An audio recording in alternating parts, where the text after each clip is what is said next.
I became an adult, I was like, what on earth do you do and where on earth do you start? And it was that lack of feeling of control that I wanted to kind of change for myself.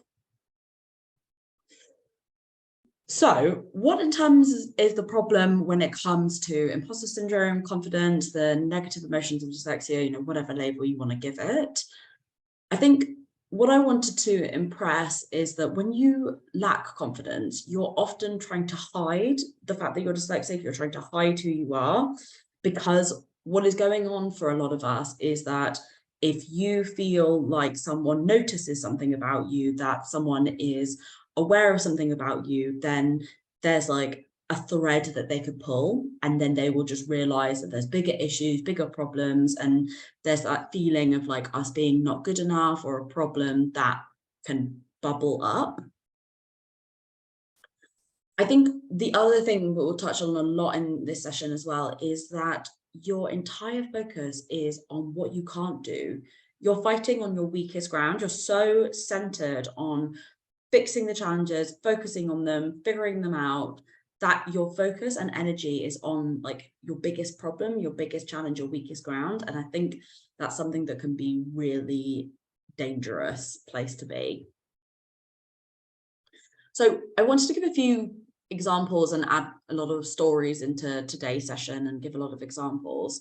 So I think one of the things I talked about before is how we don't implement simple solutions that could manage dyslexia effectively because you're so nervous about showing your challenges. And I had a couple of examples of that in the last couple of weeks, which is actually why this event came together. So I had 2 clients that came to me and said, Natalie, I really would like advice. And I'm just gonna, I just was checking everyone can hear me okay. Yeah, so I had 2 clients who recently came to me and said that they were looking for interview advice and they were really struggling with interviews. And one of the things they said, which I'm sure a lot of people can relate with, is that slow processing piece. So you're asked a question and then people come back to you and then they ask, waiting to come back to you, and you're like, oh, I don't know. And you're spending so long trying to practice and memorize your interview information that you can't almost think, that you're not able to effectively think about what they've said, think about your response. You're just kind of like, used to feel like when I was going into exams, my head was full like a glass of water. And if I just moved my ear like this, a little bit would come out. And what we were talking about in the interviews, they were saying, I need to increase my memory, I need to be able to remember more. And I said to them, well, do you bring notes into your interview? And they said, no, I don't bring notes into my interview because I don't want them to know that I don't have a good memory and I can't remember things. And I said, well, what, do you think bringing notes into an interview would be helpful? Because not only would it make you feel less stressed about whether or not you're going to remember things, but also if you did forget them, it would be right there. And what I said to them is, you may think that it comes across like you don't have information on like your memory and that you're not prepared enough, but in reality, sitting across the table from someone, if they're bringing in notes, you look prepared, you look like you're organized, you look like you really care, you look like you are managing your challenges because you've brought your notes in front of you. And ultimately, you're probably able to do a better job of talking about what you need to do and what you want to get across, which is ultimately what they're looking for you from an interview. And I think when I said that, their penny dropped and they kind of thought to themselves, yeah, you're right. Why don't I bring interview notes into an interview? But this is exactly, the examples I was talking about, where in reality, we don't really think about dyslexia in a way that is actually creating simple and easy to implement solutions. Actually, we're just trying to hide, and we're just so nervous about showing off our challenges that we don't implement these very simple solutions. And instead, people spend hours preparing at the weekend about their interview instead of just getting on with your life, enjoying time with your family, going out with friends, when instead we're spending hours on doing things to try and hide these differences. So that's kind of one example. I think the other thing that I see over and over again is that people who are struggling with imposter syndrome or confidence from dyslexia, they think that strengths are flukes, not something that you're capable of repeating or something that is like innate within you. It's like a one-off. Oh, these things happen, everyone throw enough plaster at the wall and something will stick. And you ultimately end up listening to the voice that says you can't. You're listening to that negative voice that is screaming at you, saying, you can't do this, you're not good enough, you've got a problem. And instead of listening to the tiny whisper that is saying that you absolutely can, that these things are strengths, that there are opportunities. So I think when we're kind of listening to that voice that is stressing our challenges, it can help really hinder our ability to figure out the strengths. The other thing I see all the time that is a classic example is that we're working too hard. Dyslexic people, when they're struggling with their dyslexia and they're feeling embarrassed or ashamed, we are so focused on everything being perfect or being able to prove that we're worthy, that we work ourselves to the bone and we go way too far above and beyond, which again, in my experience, leads to more mistakes, but also it can lead to your strengths not being able to really shine and show off because you're so focused on working hard and just getting really into the detail. I'm just gonna check this quote. So some examples that I have done that you also do, I see all the time with dyslexic people, is making those little self-deprecating jokes about dyslexia.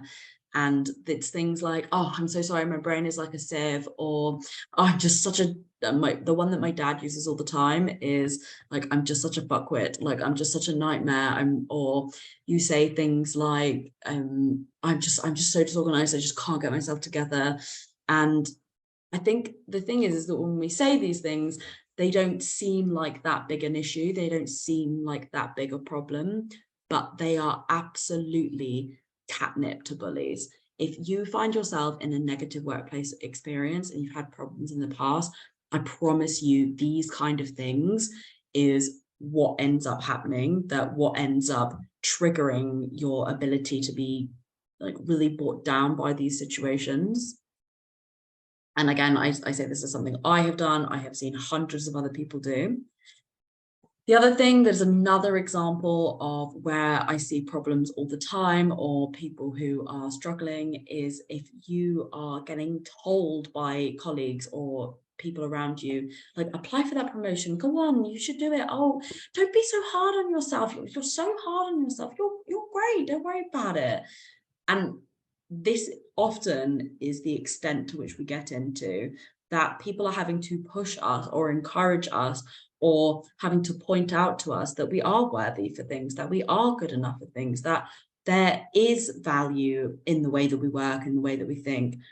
But we are so centered on what we can't do, what we're struggling with, what we're frustrated by, that we don't want to put ourselves further into the spotlight, or we don't want to put ourselves in a situation where people might realize these things about ourselves. And then the other thing that, again, oh, I did this so much, and again, I hear people doing it all the time, is choosing your entire career or job around the I can't because I'm dyslexic, even though that has never worked for you to date.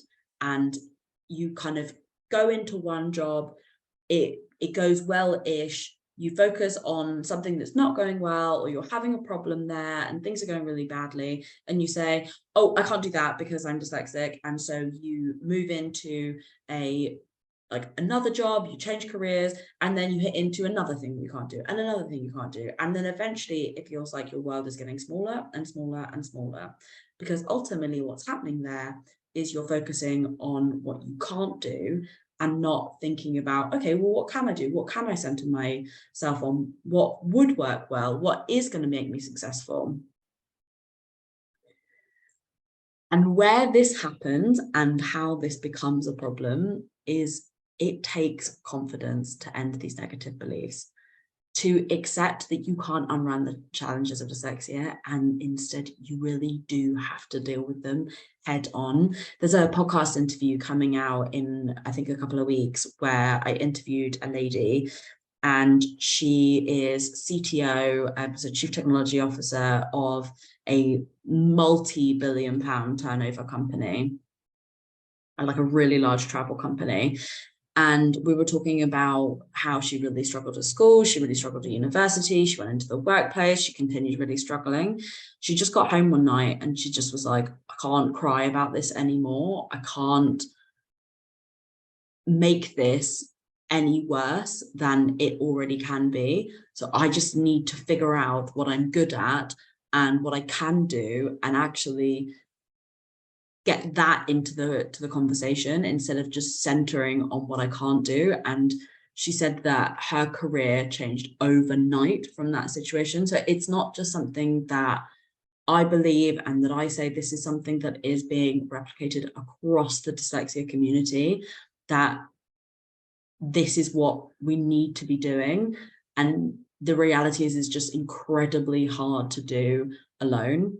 And the reason why I called all of these things out and gave all these examples of things you may be doing and things that may give examples of where your problems are is these things feel really comfortable. They feel really like there's things we're used to doing. Change is so hard, and it's about being confronted with where we're at not working that starts to turn the ship around to create change.